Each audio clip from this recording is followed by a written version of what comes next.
Okay, good evening, everyone. Where are the models? Good evening, everyone. Good evening, good evening, good evening, good evening. Where's everyone? We're in class to learn today. If you're here, please say something in the comment section so that I will know that you're here. And then go and remind and invite your accountability partner, your other models to be here so that we can start.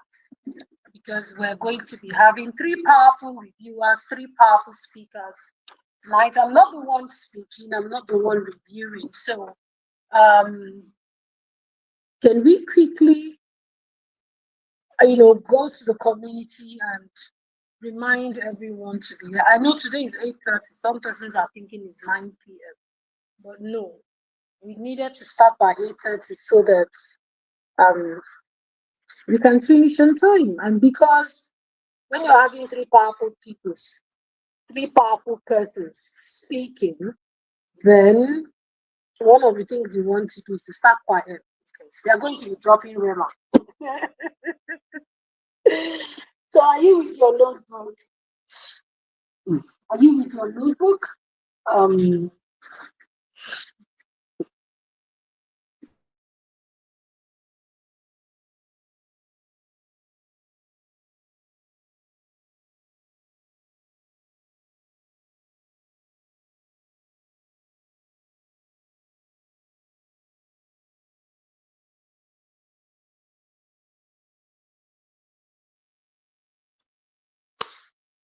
okay, so who is here? Let me see you. Say something in the comment section.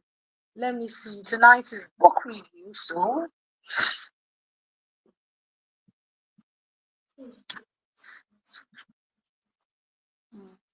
my pen is this inside the bag.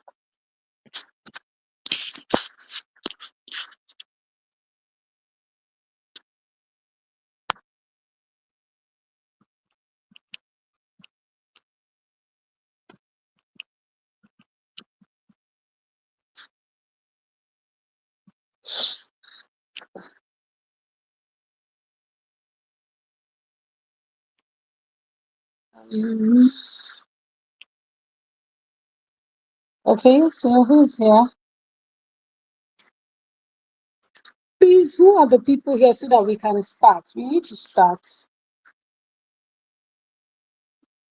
Good evening.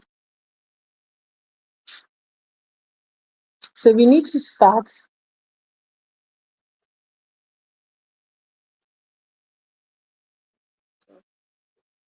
I have my book. See it written Pastor Favor. Can you see it?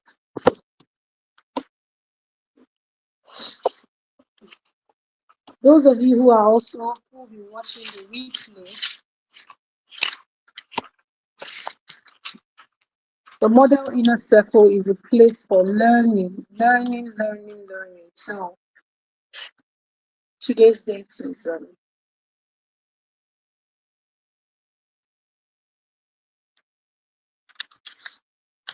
okay. Welcome. So I'm going to go and bring up barrister model Amanda. Amanda is also a barrister. She's ready. She will be reviewing part one of the book. So please, I'd like you to get your writing materials, and be ready. We're not going to waste time. We're just going to go into that. So the title of the book is Living Forward. Is a powerful book. It's actually a book I encourage everyone to read. In fact, I tell the people in my circle to read that book once every year. It's a book that will keep you on your toes. And so I'm sure that when they come, they're going to share more about the book, the author, how the book has also impacted them. So please, I'd like you to put your hands together. Please, if you're here, can you say something in the comment section? Let me see those of us that are here. I know other people are coming. So I'm going to bring her up now and she's going to start. Please, let's so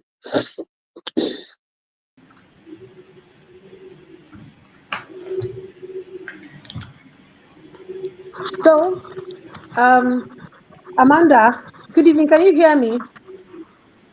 Yes, ma. Good evening, ma. Okay, so fantastic. So tonight, um, this is our first book review for 2025, and we're excited to have you review one of the most amazing books that anyone can read. I mean, and there's no one who has read that book who doesn't have anything powerful to say. I'm sure that the book has impacted you in one way or the other. You know, it's such a very profound book. So tonight we're going to have you review. So um, Amanda is a barrister, a lawyer, not charge and bail, real one. You understand? And she works in a real estate firm, and she's an amazing mother, wife, Christian woman, and a model woman. And I'm so excited to have her here. I've known Amanda for many years, many years. So she's not just somebody who I met accidentally in the inner circle, And come to think of it, Amanda has actually once in a lifetime been my personal assistant, my PA. Amanda, remember that? Yes. When Amanda came newly to serve, it was youth service that brought her to Port Harcourt. And Amanda did not go back to Lagos where she came from. She got married here, right? You came in from Lagos, right? Yes, yes, ma. She Yes, came ma. in from Lagos, and today she is grounded in the city of Port Harcourt. Please make welcome Amanda Gilpin as I exit the stage. So once you see yourself on the stage, just know that you have it. Okay. Okay. All right. Good evening, everyone. Good evening. I don't know if I'm being seen. I hope I'm being heard and seen. Okay. Good evening. I want to thank God for this opportunity. I also want to appreciate our Mama, Pastor Favor Siri, for granting me this platform. I don't take it for granted. Thank you. Okay, so I was asked to review chapter one of the book, Living Forward by Michael Haidt and Daniel Hackavey. These are great people, CEOs, and the book has been said to be a proven plan to stop drifting and get the life you want. Now, the word drifting is what is covered in chapter one of the book. Acknowledge the drift. And chapter one, I don't know if I'm being heard. I hope I'm not just talking to myself. So this is how it is on this other side. All right. Um, okay, so chapter one has four parts, and I broke it into four parts. And the first section is talking about what drift is. He gave us an idea of what um, drift is. Then we have the second part that talks about how do we get into that space? How do we find ourselves drifting in life? Then the third part talks about the consequences of drifting. And the last part talks about how we can get our life back out of the drift. So, what is the drift? When you say you're drifting, the book makes it clear. When I check the dictionary of what drift means, it means to be carried away, not to have control. You're just living life as it is. When we allow areas of our lives take care of itself without making deliberate plans for them, then you find yourself drifting. The author gave a story of when they went on sea, because he goes on sea and he went with a friend that is new, on the sea. And the storm came and this friend couldn't control, the boat, and he had to help the friend navigate, and they finally found themselves in the shore. So the thing about drifting is that you are actually moving, but you might not get to the destination you want to be. You are moving. Yes, you are going, but it's not where you want to be. And there's a paragraph in chapter 1 that really caught me. Am I being heard? I'm not seeing in the chat. There's a paragraph in chapter 1 that really caught me. This touched me. It made me sit back and have a review of my life. And I want to quickly read it. After he gave the illustration of his friend on the sea and how they got to the seashore, he said something. The author said something. Life can have a ripple effect on us. It is so easy for us to find ourselves stuck in a riptide and pulled off course. Worse, we can find ourselves in harm's way. Many people get into this is the part for me. Many people get into their 40s, 50s, and 60s. They look around and realize they have been pulled out to sea. Perhaps their health failing, their marriage is broken, or their career is stalled. Maybe they have lost their spiritual connection and life seems meaningless and unfulfilling. Whatever the case is, they look up and they find themselves far away from where they thought they would be at this point in their lives. They have become victims of the drift. Chapter 1 captures it well. You know that part where he says, when you get to 40, get to 50, and you look back and you be like, you start regretting that this is not where I want to be. And this is when it happens. This happens when you don't have a clear plan for your life, as the book describes. You know, you have your career, you have your spiritual life, you have your health, you have your marriage, you have your family. And some of us, we just allow things to just happen.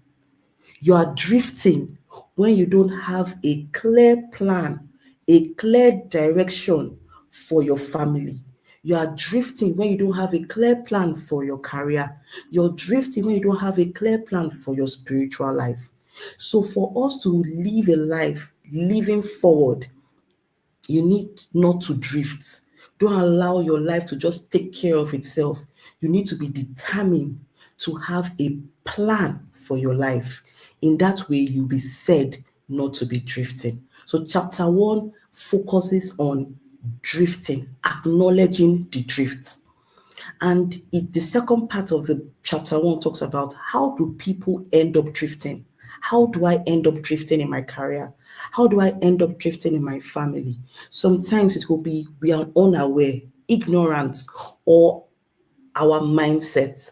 For example, you grew up in a home where your dad um, um, maltreats your mom and your mom keeps quiet, she endures it, she faces all forms of violence and she endures it, and you find yourself in that state. But because in your mindset you feel this is the right thing, is normal, so I should also endure it, you are unaware that you are actually drifting. So that's how some people find themselves in that state. It's not that it's something you just want to do, but you think it's the normal thing. So let me just remain there.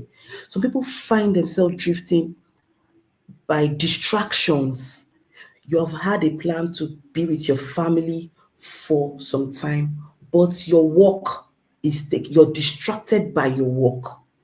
You can find yourself drifting. That means in the area of your family, you are distracted and you see yourself drifting. Then when you get back home, your kids are already asleep and you'll be like, oh, you have drifted. Also, some people, they're overwhelmed with different activities. Remember, drifting means you don't have a plan or a control over your life. And you can be drifting if you're overwhelmed with so many things.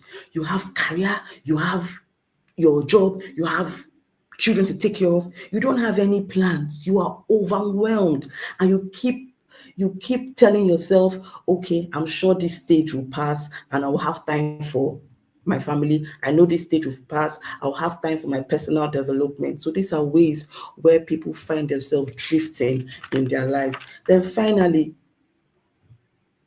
you can be deceived when you tell yourself, I can't do this. You know that the career path you are on is not where you're supposed to be, but you are scared.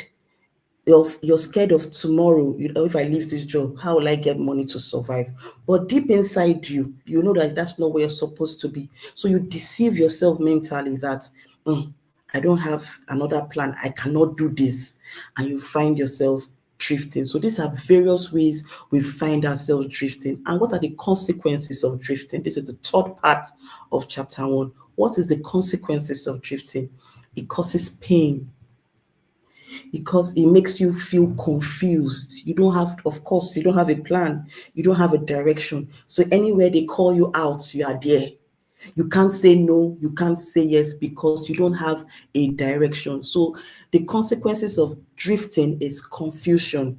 It's also expensive because we're supposed to be channeling your time, your energy, your money, you're putting it somewhere you're not ought to be.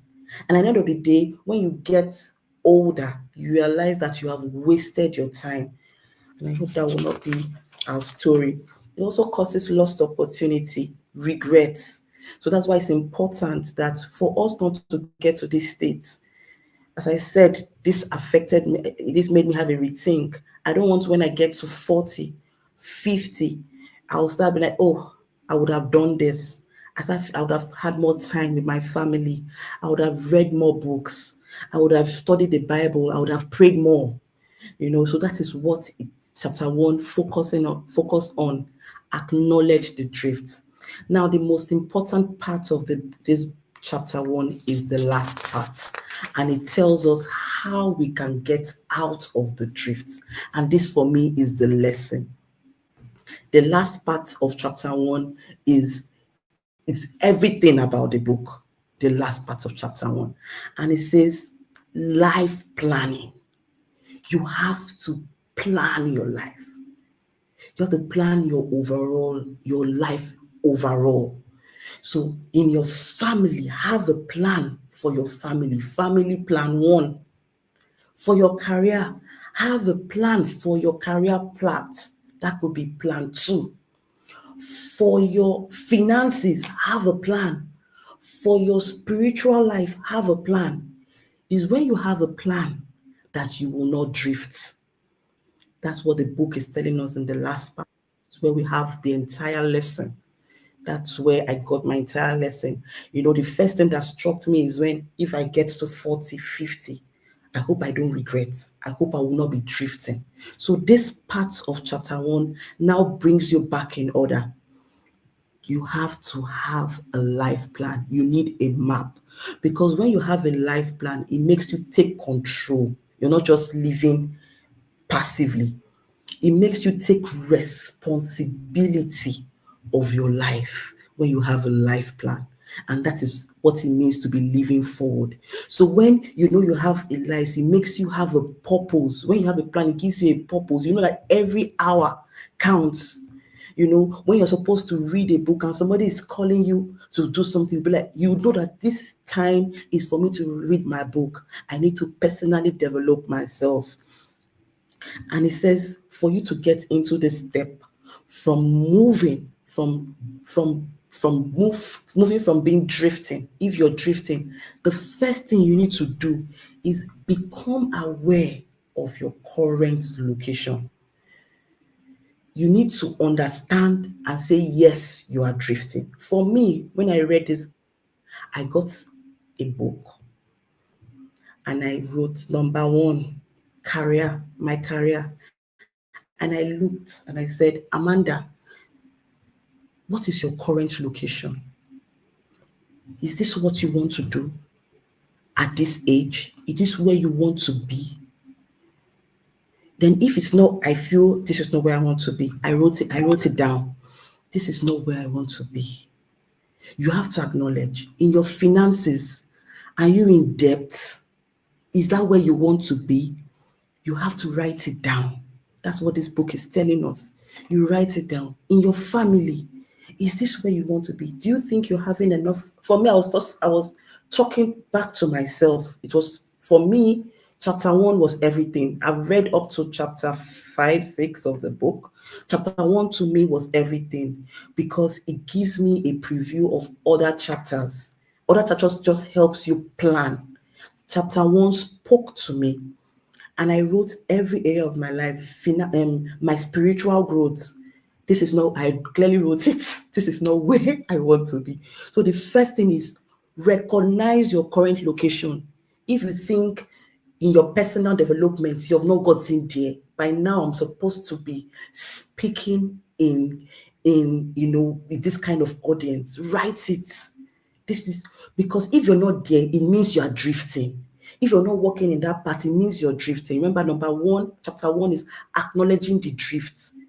So if you're not where you want to be, you are drifting. So the first place to get out of that drift is to understand where you are in that area of your life. And I did that for myself. So when you have done that, is now to decide where you want to go. So if you write in your spiritual life, this is not where I want to be. I don't pray much. I don't study the Bible much. I don't have time for the word. So the second step is, where do you want to be? I want to be able to read my Bible at least every day. I want to be able to pray at least 15 minutes. And I thank God for the Model Women group for that 15 minutes stayed prayed up. It's no.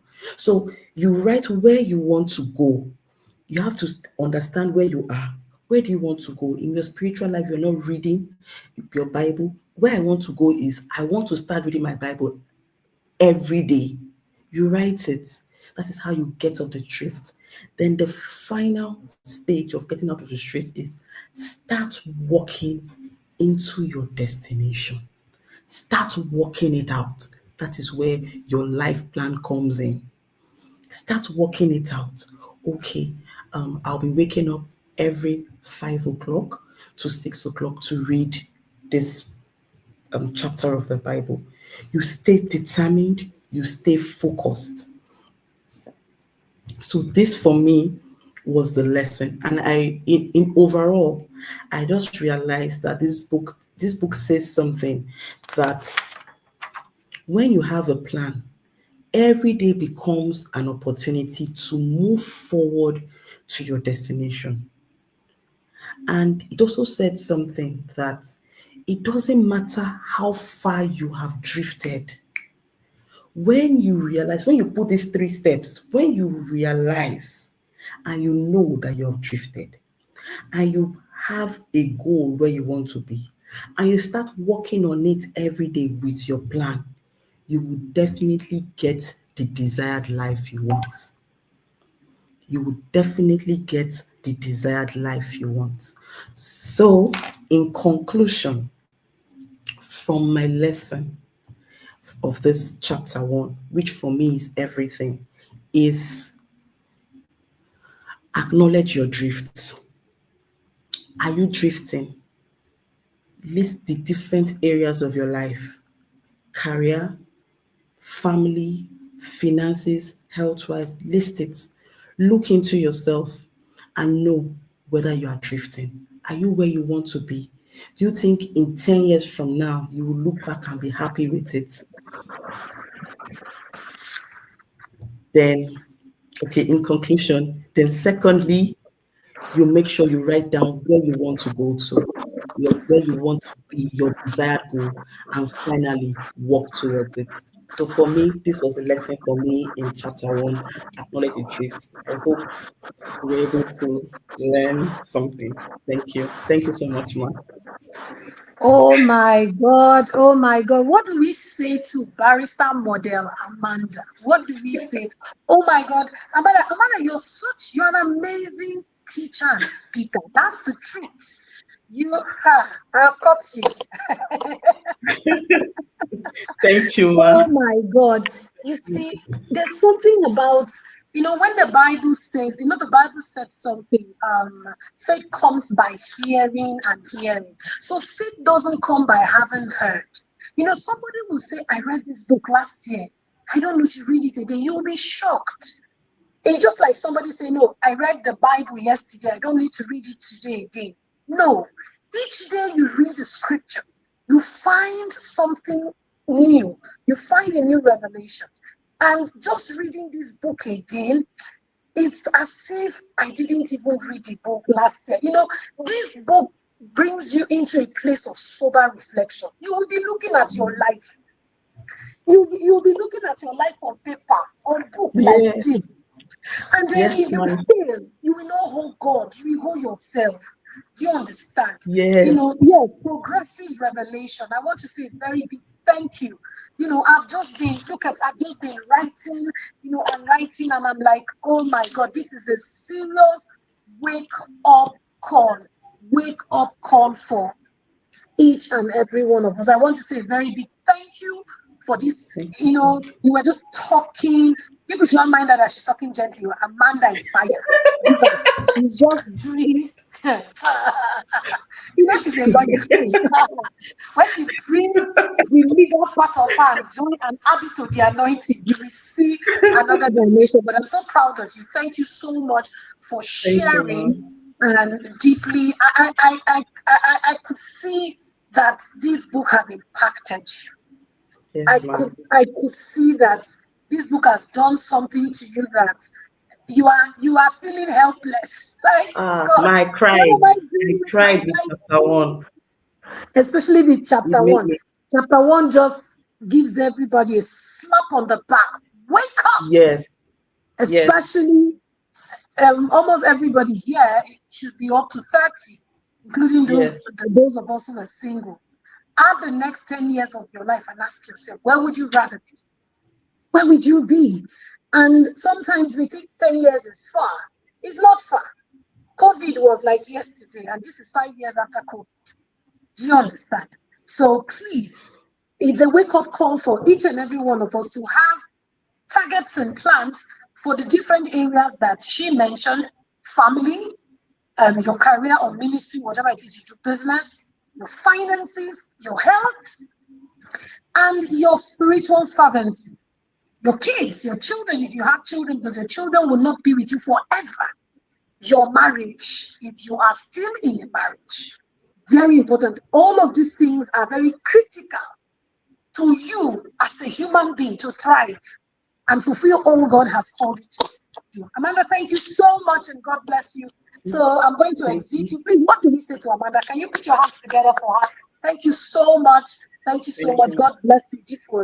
This was amazing. Can we say thank you to Amanda as we exit? Our next reviewer is Accountant General.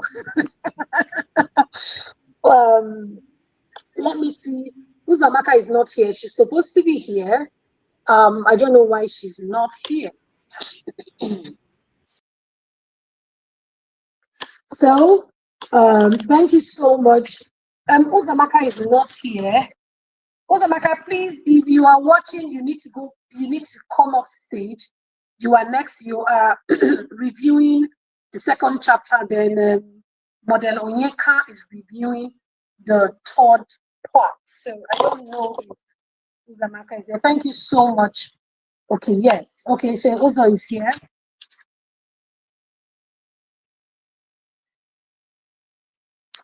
Okay, so Uzo, can you hear me? Can you see me? Can hear you, Ma. Good evening, Ma. Good evening, everyone. Yes. Good evening. So you have to be audible enough so that we can hear you clearly. I don't know if you need to come closer to your device. That's if you're not Can you hear me now? Is using. this better? Ah, Is this better? please, can you all hear her? Is she very audible? Somebody, please, in the comment section, please confirm if she's very audible. If you can hear her. Is this better? I'm waiting to see comments to know if you are audible. Okay, they say you are audible. So fantastic. So Model Uzo is going to be reviewing part 2 of the book. Okay, you can hear her. That's fantastic. So I'm going to exit the stage. We are so excited to hear from you. Well, with our book and our pen. So you are our lecturer today. Okay, so thank you so much. You're welcome, Ma. Good evening, everybody. Good evening, Pastor Favor Siri. I would like to say thank you to God for giving me this opportunity to be here. Thank you, Pastor Siri, and thank you, Amanda, for that wonderful review for the book we are reviewing today, which is Living Forward. So I'll be reviewing part 2 of the book, and part 2 is divided into 4 chapters. So we have I think chapter 4 is to design our legacy. Chapter 5 is to determine our priorities, and chapter 6 is the course, and chapter 7 is delegate one day to plan. So I'm going to be reviewing it based on different chapters. So I will start with chapter 4. So in chapter 4, can I be heard? Can everyone hear me, please? So in chapter 4, which the topic is the chapter is design your legacy. First, the author drew attention to what a legacy is, and he explained that a legacy is something that is part of a history or that remains from an earlier time. So the author was trying to drag attention to the fact that we need to design our legacy ahead of time. So he said we should try to envisage our future from the end. So instead of starting from now, we start from the end. So this will give us a better view of where we want to be and where we're going. And he said we could, divide this legacy into different stages. So our spiritual life, our intellectual life, our vocation, our um, he made mention of our family. So just basically picturing what we want people to see about us. So basically, the end is more like when you die. Like try to see yourself from where you are now to if you're no more. How do you think people are going to see you? Then he also drew our attention to he talked about our your enology. So basically, this is where is a piece of speech is a piece or speech of writing that honors somebody when somebody passes away. So the author also has like free templates online which we can use to design our life plan. So basically, chapter 4 was more about legacy, planning your legacy. Where do you want people to see you? No, how do you want people to see you when you're no more? So for instance, let's say um if for me, one of my priorities is my family. So how will what will my children say about me? What will my husband say about me? What will my colleagues say about me? What will my friends say about me? So he wants the readers to see themselves from the end to the beginning. So my question for you today is, based on my review with chapter 4, we should all ask ourselves, what kind of legacy do we want to, leave when we are no more? Then going to chapter 5, he said we should determine our priorities. Now, our priorities are very important when trying to determine our life plan. And what are priorities? These are the fact or condition of being regarded or treated as more important than others. We all have priorities, but sometimes we displace them. So, one key thing the reader talked about is drafting our life plan. Now, without a life plan, you and no, without our priorities, we are not even able to make a life plan. So we need to set, um, you know, list our priorities to be able to draft our life plan. So he gave an example where our life plan could be, he gave several examples where it can be your family, your health. He talked about health. Health was really key because he said, basically, people will say you have to be alive to look after the people, you care about. So our health should be one of them, our family, our career, our friends, our colleagues, our work, and the rest of them. So there were lots of examples, but he said this would basically depend on in an individual perspective. So everyone will have different priorities.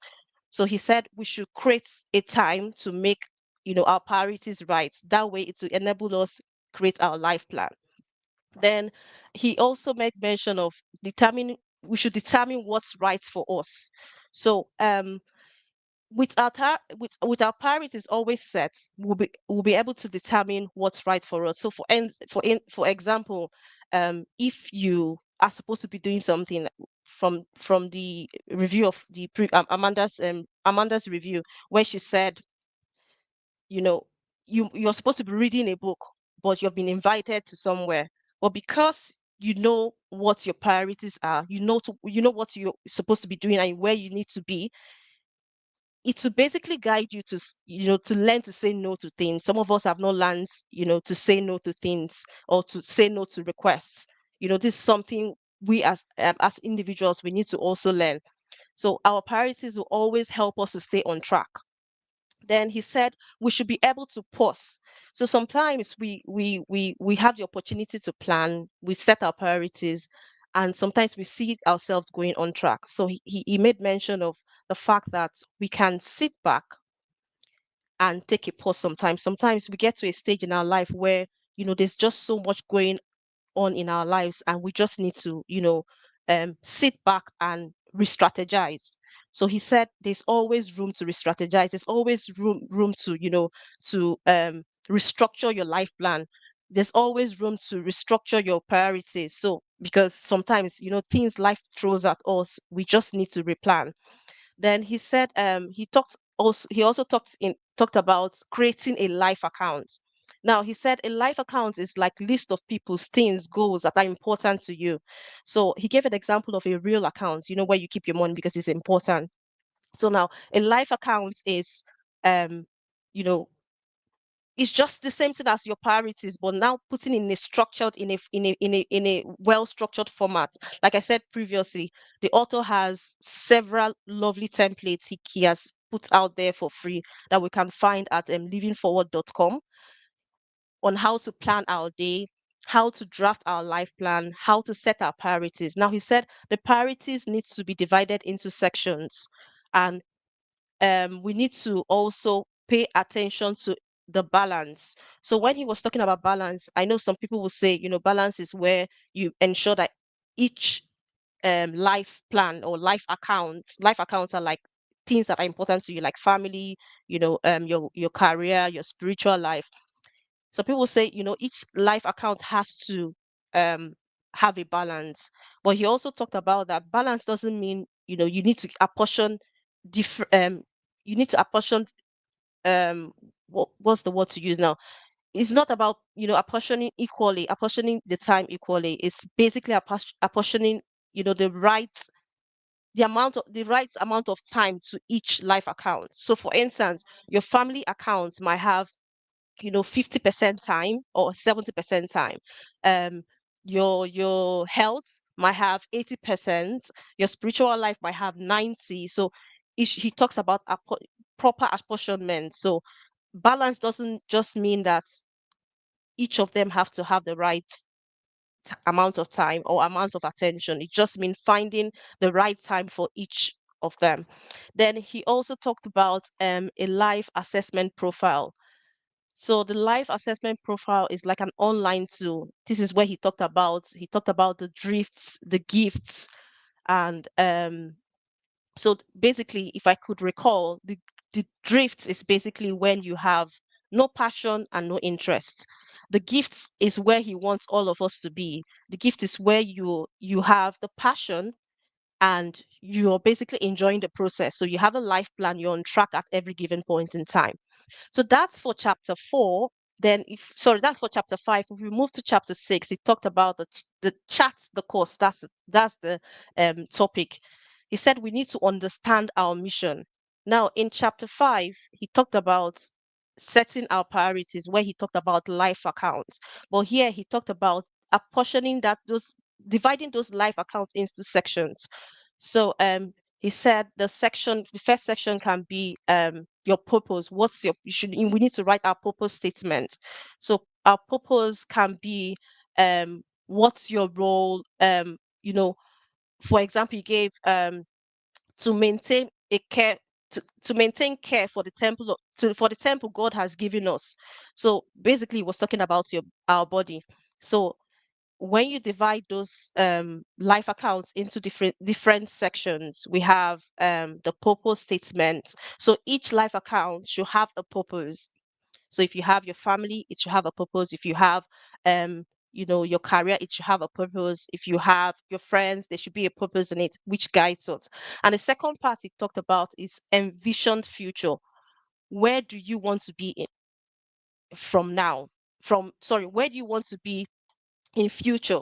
So remember in chapter 1 he talked about trying to envisage your life from the end to the present. So we have to draft our life accounts from our end to the present. So he also talked about being realistic. Where are you now? It will also guide us in making our um in planning our future, and of course drafting the life plan. In section 3 he talked about writing down inspiring quotes. So quotes that is going to inspire us to carry out the life plan and always be on track. He gave example, we can use spiritual quotes from the Bible, and so there are lots of lovely quotes online too. Then the section 4 he talked about the current reality. He said we should try to be honest about where we are now. That will guide us on things we need to put in place to get where we want to be. Section 5 he talked about commitments. He said we need to be committed to the task. And in that section 5 he also broke it down into in section 5 he broke it down into smart goals. So we should the goals should be specific, should be measurable, should be actionable, should be realistic, and should be time bound. And in chapter 7, which is dedicate one day, now this is my favorite, one of my favorite parts, because he said writing down our life plan, we don't need to be perfect at it. We don't need to be writers. People give excuses that, I am, I don't have time, my boss won't let me, I can't take time off work. One thing he drew attention to is when you're setting, we need to dedicate a day for our life plan. And when we dedicate that day, we should not break the day into two parts. So 2 days, it should be one full day. So 8 a.m. to 5 p.m. and it should be somewhere outside home.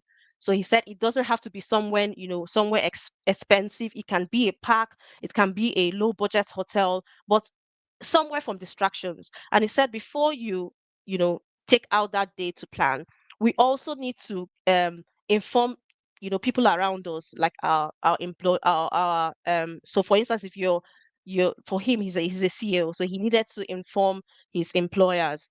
So for us, maybe we need to take time off work. We need to speak to our spouse. We need to speak to our children, basically, because we're going to be offline and we're just going to be there out by ourselves with our thoughts and with our imaginations to make those life plan.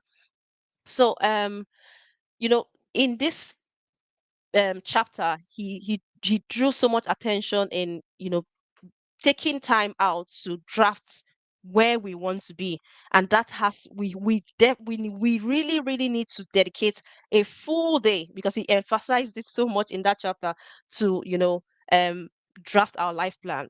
So basically, in summary, it's the first chapter is determine your legacy. We need to also set our priorities right.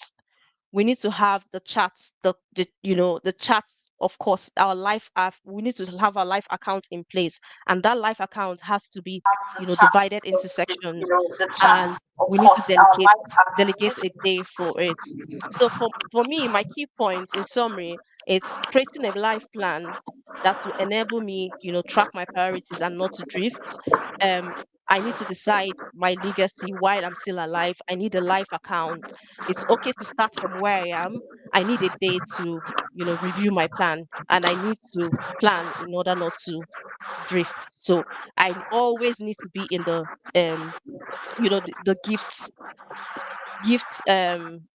the gift category, gift people. So the people that are in the gifts, that are gifts, are the ones that they are happy about where they are, and um they have a life plan. They are always on track.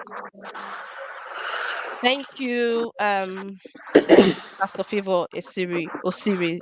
I hope Okay, I've been able to I'm going to review. throw Yeah. questions at you, Uzamaka. Yes. Okay.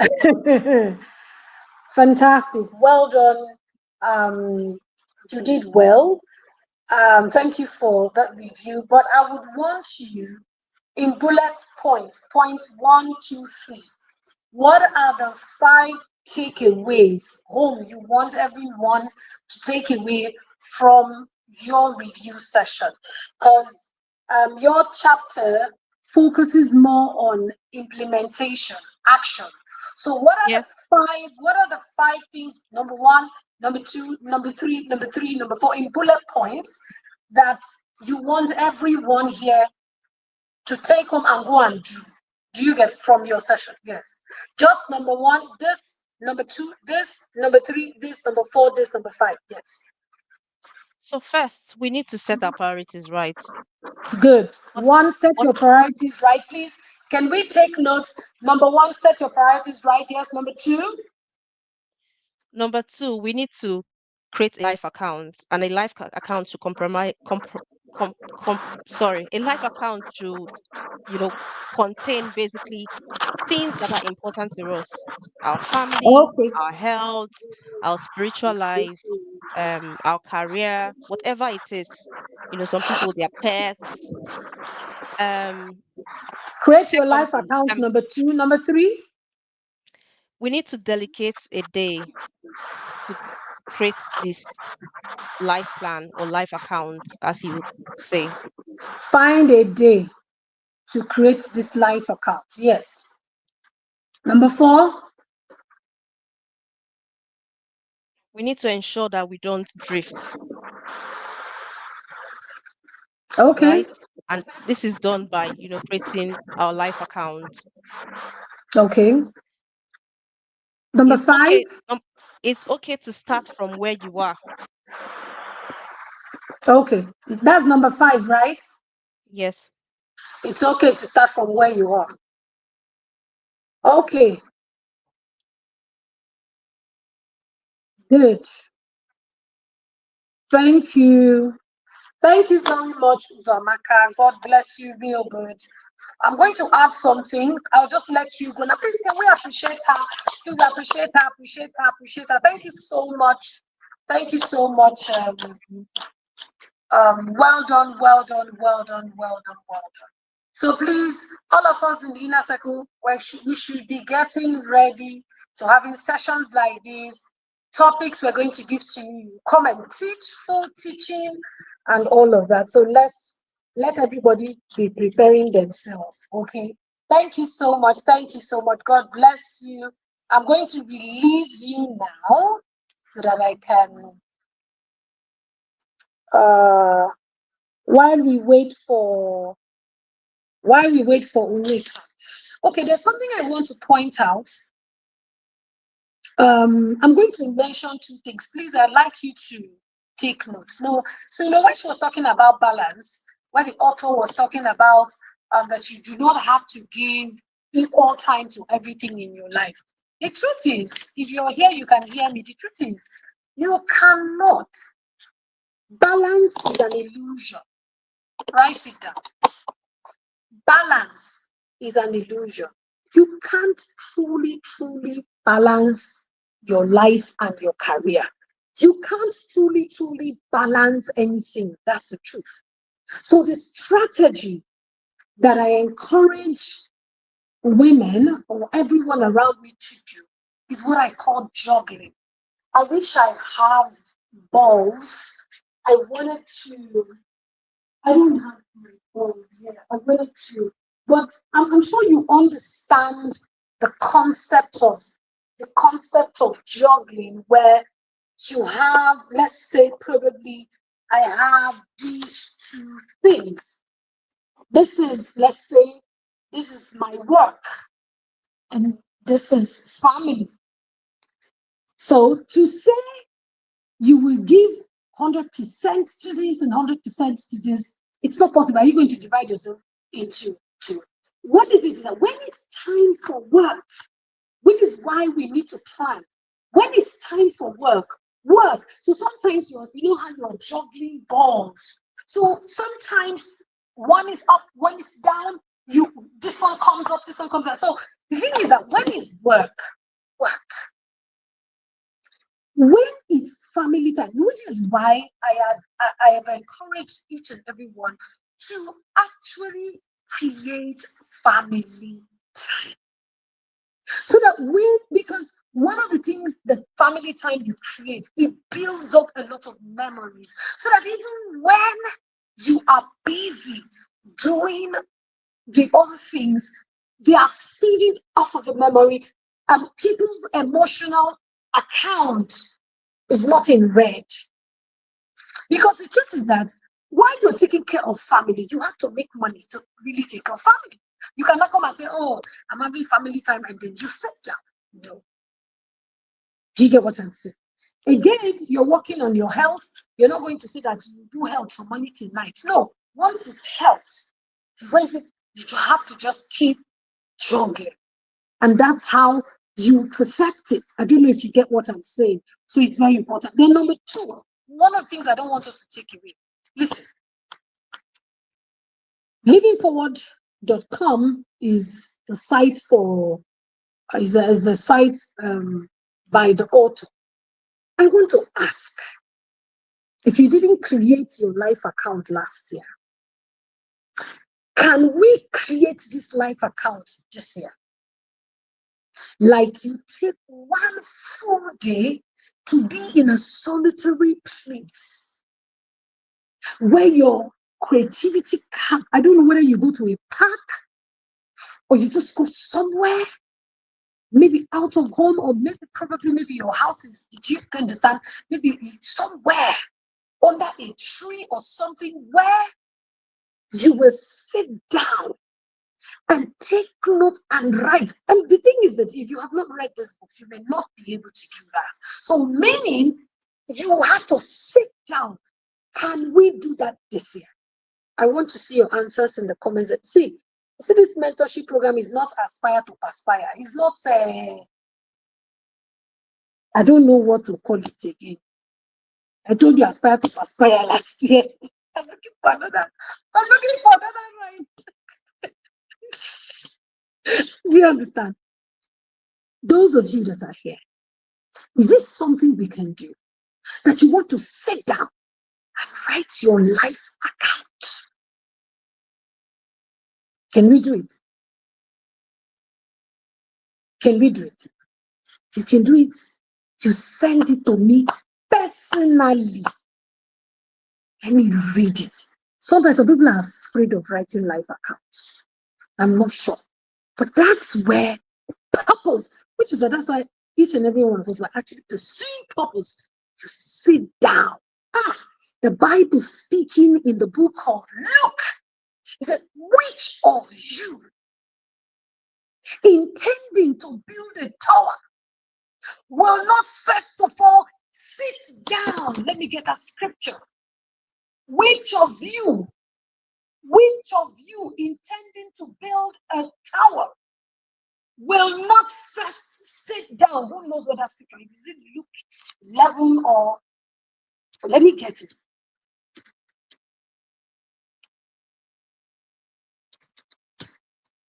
Oh, hey, Kalaboshekiti.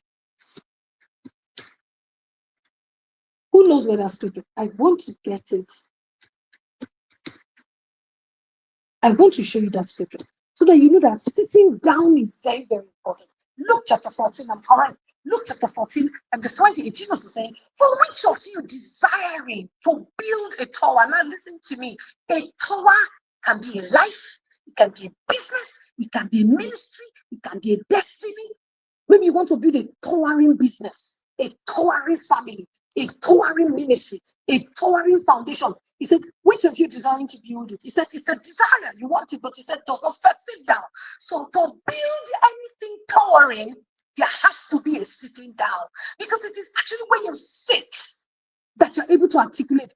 Why do you think when people fail exams, they tell them to go and resit? It's because the first time they did not sit very well. They sat with one bum bum, and now the examiners are telling them, sit properly with your two bum bums. He said, does not first sit down and count the cost, whether he has enough to complete it. Life accounts. So you know that this mentorship program is not a way. Life accounts. Oof.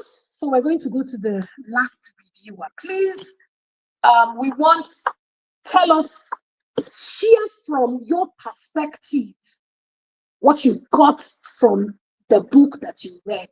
Share from your perspective and leave with us 5 things you want us to take home from your session. I hope Model Onyeka is not here. Onyeka, where are you? Onyeka, can you click the link that was sent to you so that we can have you at the back end? I thought I saw you earlier. Onyeka, we're waiting for you. Onyeka, we're waiting for you.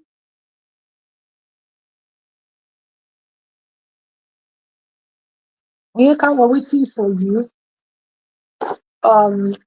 So please, if somebody knows Onyeka, call Onyeka that we're waiting for her here, please. To take the last session. Live account, please, everybody. If you do not have an e-copy of this book, go and read. Even if I know that sometimes some of you don't need to read one side. Do you understand? I know you people. So go and read part 2 of this book so that we can all write our life account. We need to write it. That's how to be very intentional about life. Do you understand? Zoyeka here now. Is she finding it difficult? Model Onyi, please, can you reach out to her? Is she finding it difficult to connect so that we can know? Is she finding it difficult to connect? Because she's not here at the back end. Ooh. Wow. So who wants to share with me? What have you learned from the book Living Forward? Now, I know you are not one of the reviewers, but can you drop it in the comment section? What have you learned? What have you learned from the book Living Forward? What exactly? Whether you're a reviewer or not, what have you learned from the book Living Forward?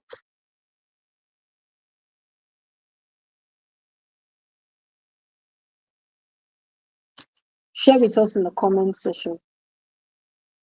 So I'm going to wait because we're supposed to end this session. It's supposed to be actually 1 hour, 8:30 to 9:30. 1 hour. So I don't know if we're going to. Nika is not here.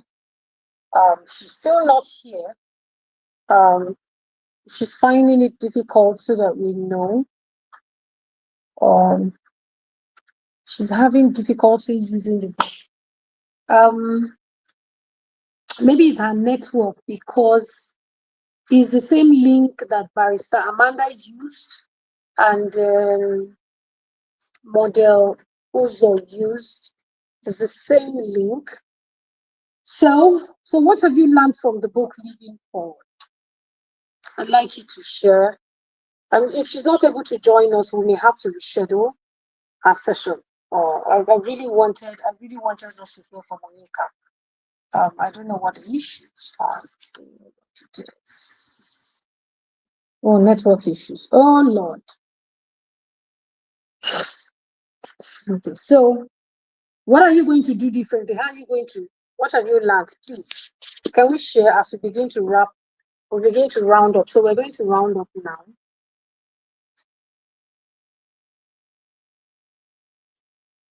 What's your take home?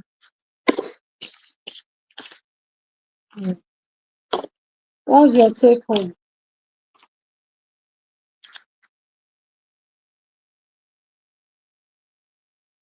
You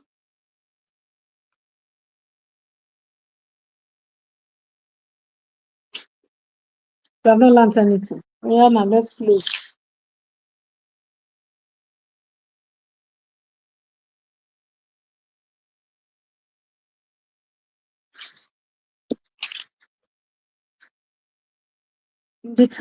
Okay, Dr. Choma said in determining your priority, if you can delegate, delay, or drop,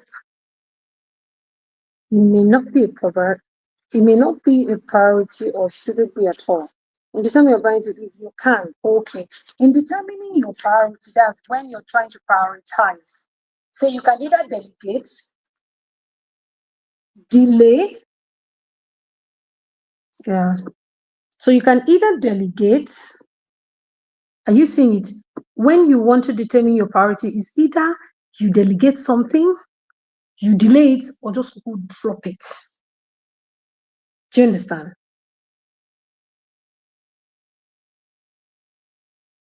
For you to actually focus on your priority, do you understand? Is either you delegate that thing, let somebody else do it, you delay it so that you can do that thing that is very important, or you just totally drop it. I have good. When you say I have identified areas I drifted, particularly my exercise routine, getting back on track. I have to be consistent, no more excuses this time. Thank you very much. Ooh. Oh, Onyeka is finally here.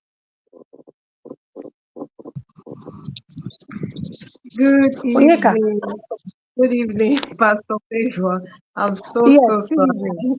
I learned the network. The network was trying to make us Yes, not to hear your beautiful voice and hear your beautiful voice and see your beautiful face. But I said I'm no. glad to Okay. be here. Yes. So you're welcome. I'm going to exit the stage. You are taking the last lap. I'm sure that you heard the things that I said. Um, I want you to share from your perspective the things that stood out strong for you in this book, and leave with us 5 things you think everybody should take home and go run with. So I'm going to leave the stage for you right now. You have the next 15 minutes to do that. All right. Okay, good evening, everybody. I'm so sorry about that.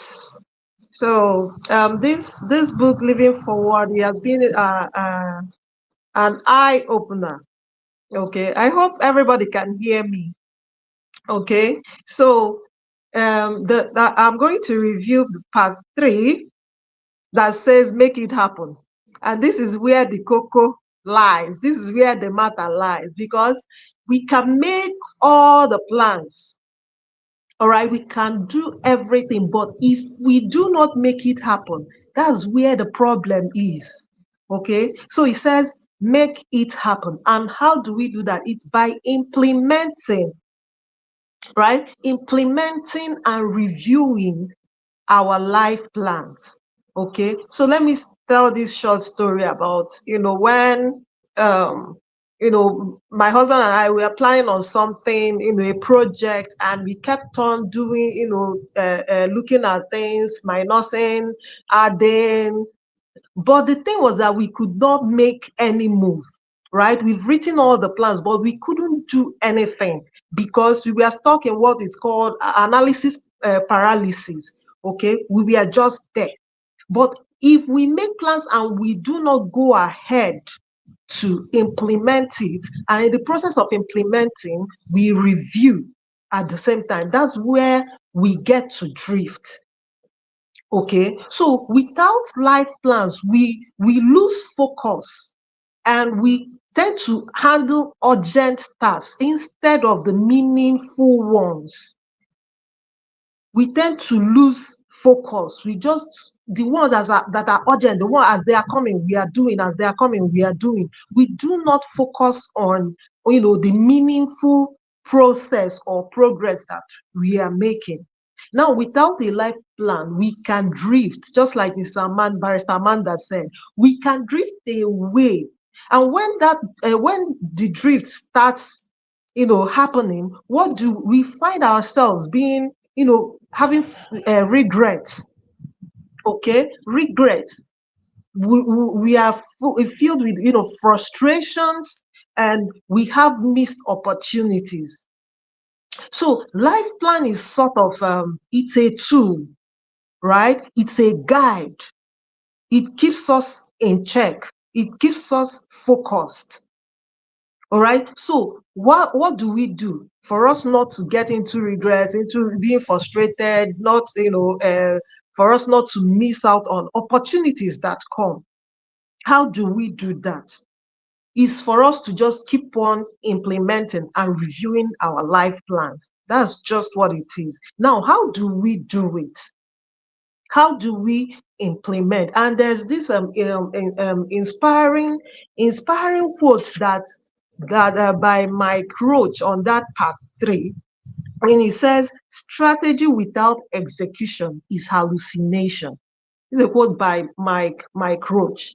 said strategy without execution. So you see where the matter lies, executing it. Executing it. So execution is hallucination. So we are just, dreaming, thinking, but we are not moving forward.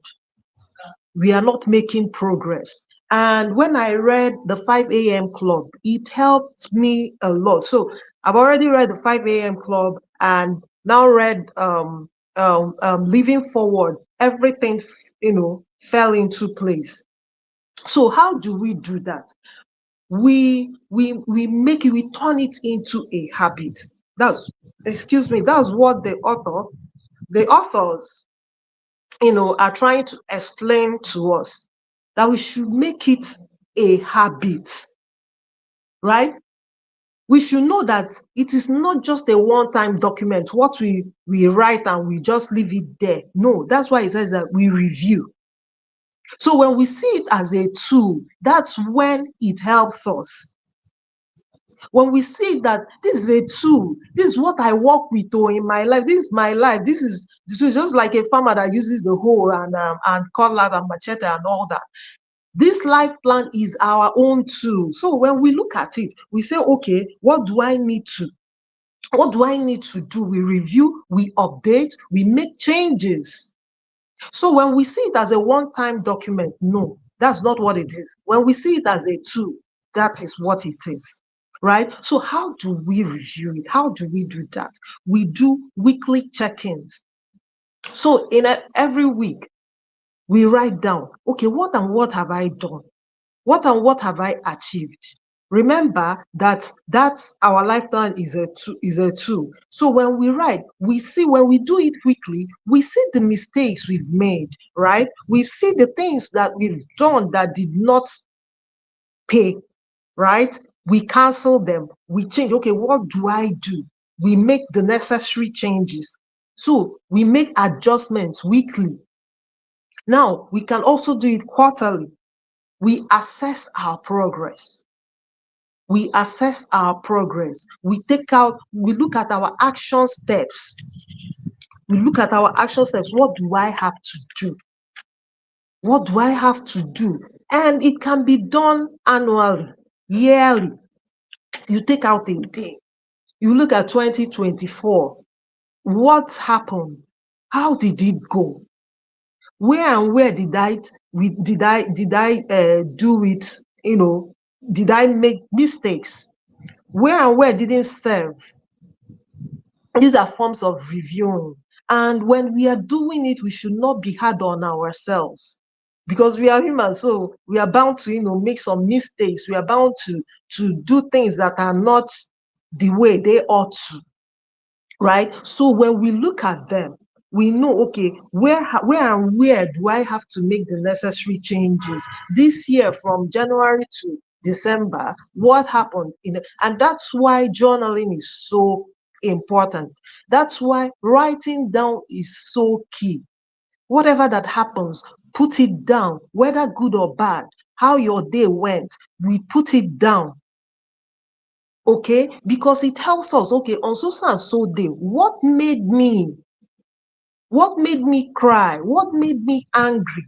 What made me, feel not fulfilled?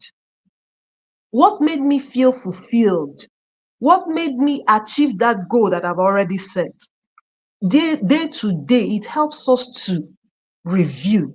But if we don't journal, that's where the problem is, because we can't, keep everything in here. So, but when we bring out that journal, we see, okay, that today, oh my God, I smashed all the goals that I set out for myself. You tick them.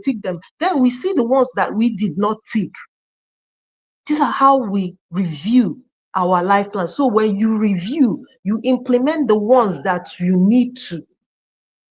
Okay. Now there are some things that will I call them? Let me call them barriers, right? Obstacles that makes us not to implement or review our life plan. That makes us not to, make our life plan happen.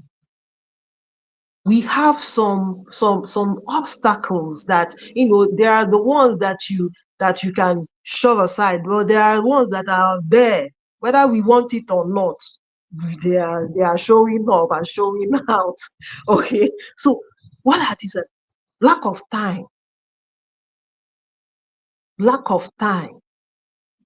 It's one of the barriers when we want to implement some of the things that, you know, causes us not to implement. Lack of time. You know, I can say this, I've been there. Yes, yes, yes, I've been there. Lack of, hey, I don't have time. I don't have time. I don't have time. No. But the thing was that when I got people around me that helped me, it helped me manage my time. So when we look at our time, and when we look at that table, the authors that they did, they have their things, all right? And the time they do what they do, it helps us stay on course. It helps us manage our time very well. We prioritize our time. We take away what doesn't serve. We take away what doesn't serve. We list them down. Okay, this one doesn't serve me. This one does. This one doesn't. Okay, I take this one off. This one goes. But the ones that serve, we schedule them.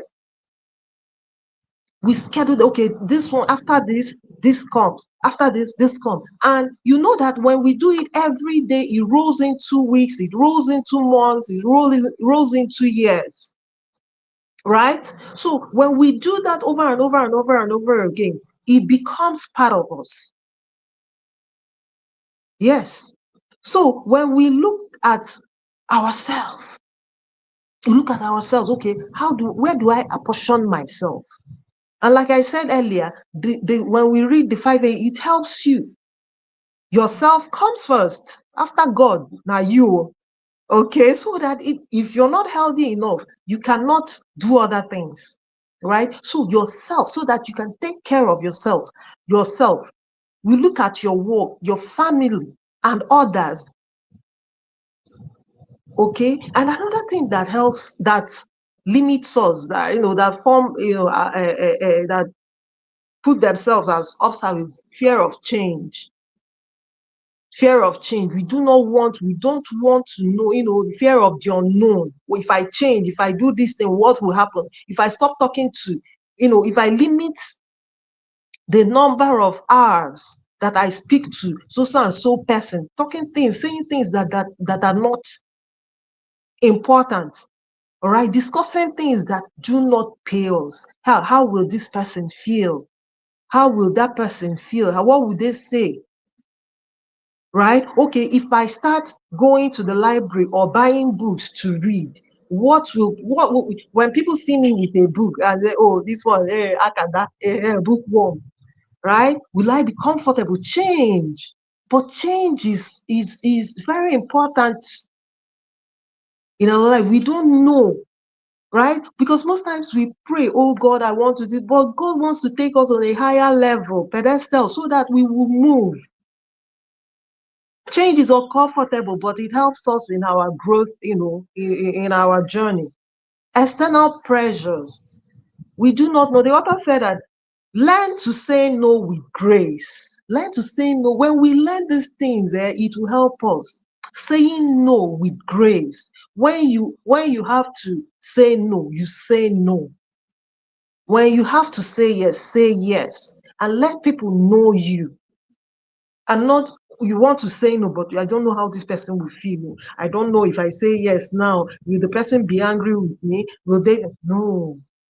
You. It's not being selfish, right? It's self-care.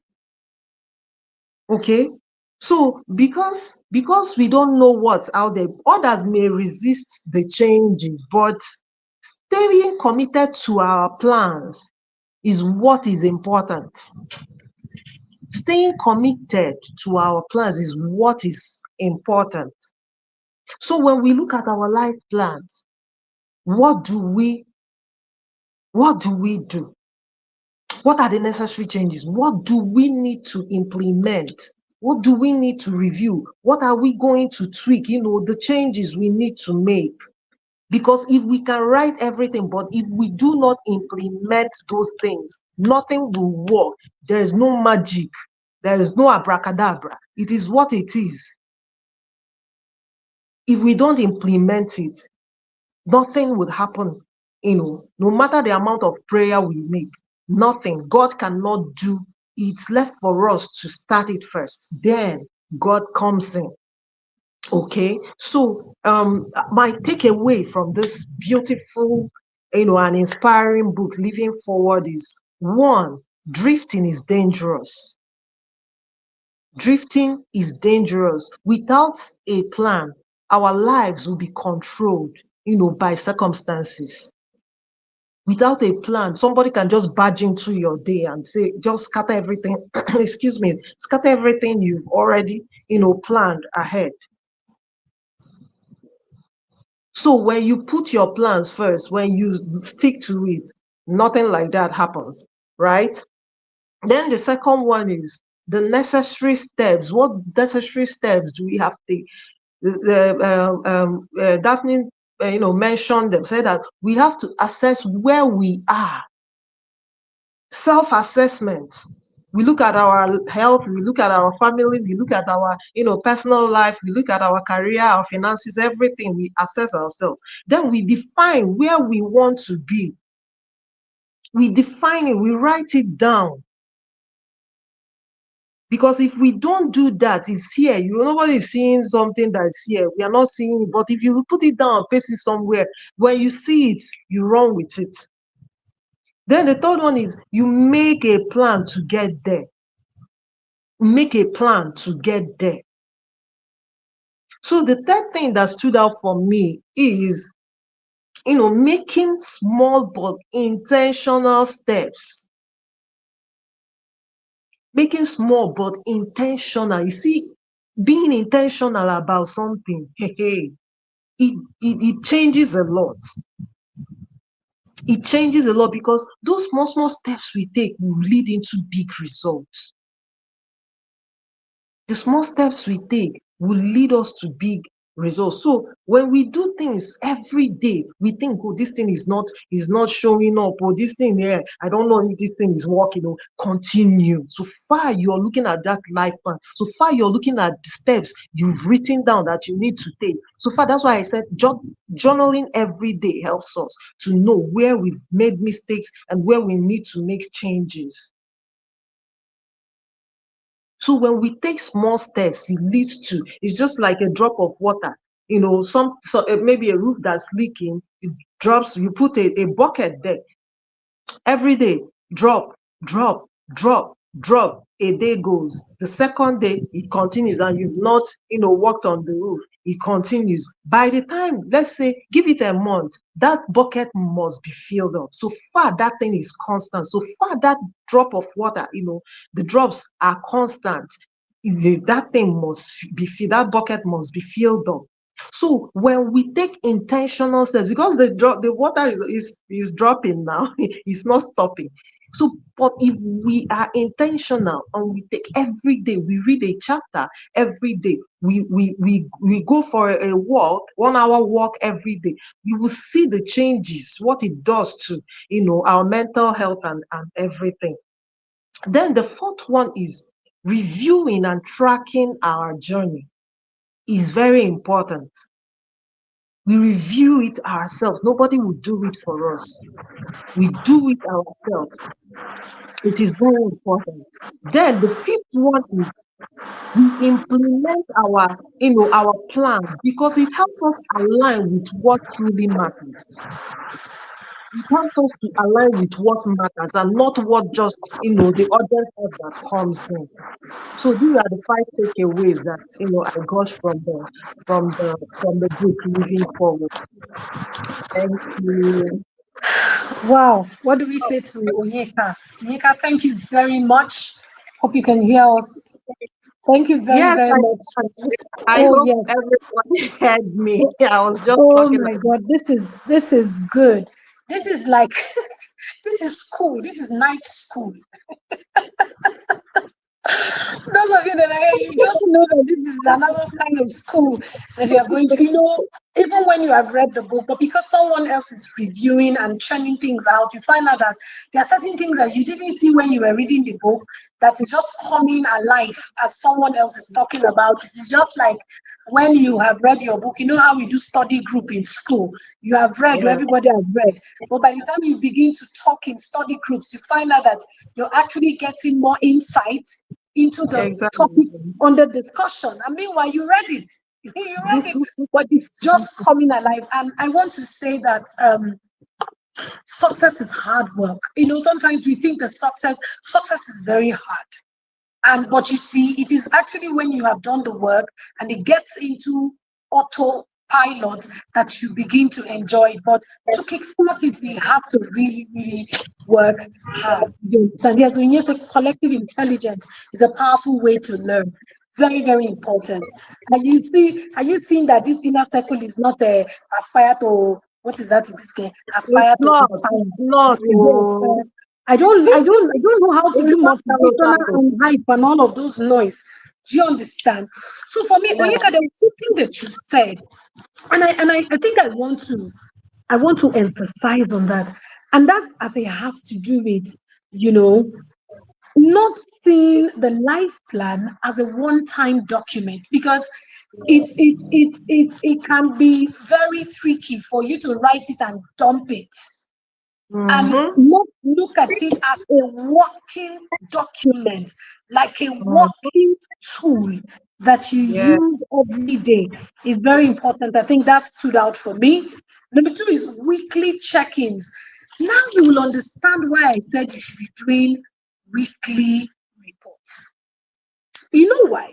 Now, if you remember, when everybody came into the inner circle, I asked us to break the year into quarters. You remember?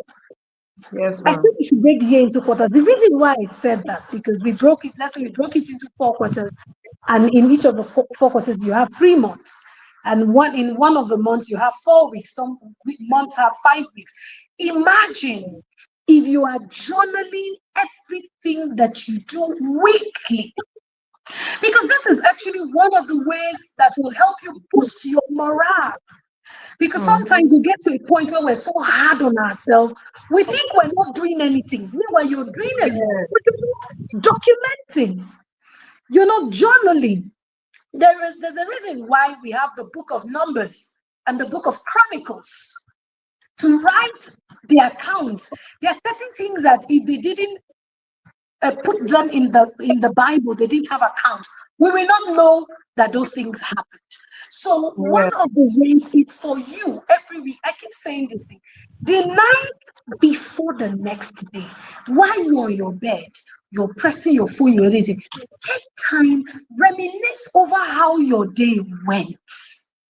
Go and think through how you woke up everything. You can do that in 10 minutes. And then the thing you want to do again, what did I achieve? Then you now, cuckoo, as you're there, right? The next day, which is tomorrow, you're writing, this is the first thing I'm going to do. Looking at priority.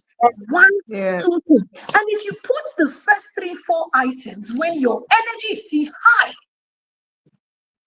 so you put the most challenging task at the beginning when your energy is still full. Imagine if the entire month of January, every week, because if you're journaling every day, so 7 days a week makes 1 week, and you have somewhere Mm. where you're just writing the things that happen. Do you know that by February you can just go back and go and be looking at all the things you did in January? You can be patting yourself at the back. You're like, oh my God. Then you will even see where you didn't do much. But if there's Yeah. no journaling, there's nothing to mark. There's no marking scheme. Like, oh, I'm not doing. Meanwhile, you are doing everything. You are everywhere, but you did not write it down. So do weekly check-ins, assess quarterly, which is already what we're doing in the inner circle. Don't be hard on yourself. Fear of Mm-hmm. change. You see, change. The only the only way to go forward is to change. And change means, like yesterday, I said change means growth. Mm. You have to change. If a 5-year 4-year-old child, after 15 years, is still saying, Mama, Dada, Mama. Won't you pray for that child? They used to know 2 years ago. After you have come to this inner circle, should not be the same you they know. That's the truth. Because spiritually, you are revitalized. Something has snapped on your inside. That's the truth. Exactly. And it's not pride, it's not arrogance, it's that you cannot help but the fact that you have changed. There are certain things that used to mean so much to you, they don't mean so much to you anymore because you have just grown. You have changed completely. So please, I know that some people are not very comfortable. Oh, what will they say? Even if you did not do anything, they will still say. So you better do. You better change positively and understand that drifting is dangerous. I pray that none of us here will drift. None of us here at the end of this year will be looking at it and say, oh, had I known, had I known, had I known. I want to encourage each and every one of us here, no matter what God has put in your hand. Is it writing a book? Is it launching a cloth line? Like now, Model Success that is here has a target this year. Model Success Adike has a target this year. She's launching ready to wear what is it called? Is it lineup or whatever? Ready to wear. And I told her, success, I've known success for years. But when she came to join the inner circle, she has come closer. And I told her, I said, this year, you're launching. So success, one of the things you want to do is every week I will sow 10 and keep for the rest. So that by the time we're going to launch the ready to wear, you have like 100 pieces of clothes. Do you get? And it's massive. But you're not going to sow 100 in one day. But imagine if you start sowing 10 every week. 10 every week. A day you sow 2. If you sow 2 ready to wear, 2 in a day. 2 times 7. Let's remove Sunday. 2 times 6. That's 12. By the time you are making noise and you're telling all of us that you're ready to launch your ready to wear line, you have like 100 different shades. It will enter people's eyes. Not that I say, oh, I want to launch ready to wear, and it's 2 clothes you have. The one you will wear and the one your friend will wear. Do you get? So I want to say a very big thank you. Onyeka, I'm going to release you. Thank you so much this night. I'm so excited that we're able to do this. Thank you, ma. Yes, this has been an amazing session. Thank you, all of you. I hope you were blessed tonight. I hope you were blessed tonight. Thank you so much. I'm seeing a lot of comments. The plan is not a one-time document. Yes, the only way to go forward is change. Change means growth. Yes, collective intelligence is a powerful way to learn. This is amazing. Collective intelligence. Are you seeing that the women that are here are very intelligent women? It's not women that are saying, that are flinging a bag or wearing wig of 500,000 under an empty head. No, you are in a much better position to serve others when your basic needs are met and your tank is full. This is good. This is good. Without implementation, nothing happens. Fear of change. Learn to say no with grace. I want to say congratulations to all of us who are here. I hope this has been an amazing session. Good night, all of you, and please go and implement. Take out time. Everybody needs to take out time and determine when you want to go look for a quiet location and sit down and write your life account. If you need to go and read part 2 of this book, read it so that you can understand, and then take your book. Sit down somewhere. If you need to face the river, face swimming pool, go to a park. If you want to stay on that tree where breeze will blow you, whatever it is, check into a hotel, whatever it is you will do, or when everybody has gone out, stay in a very quiet place, on AC, stay in the place, put light music, whatever it is that you will do it. Write your life account. Thank you so much, and God bless you. And good night, everyone. Mm.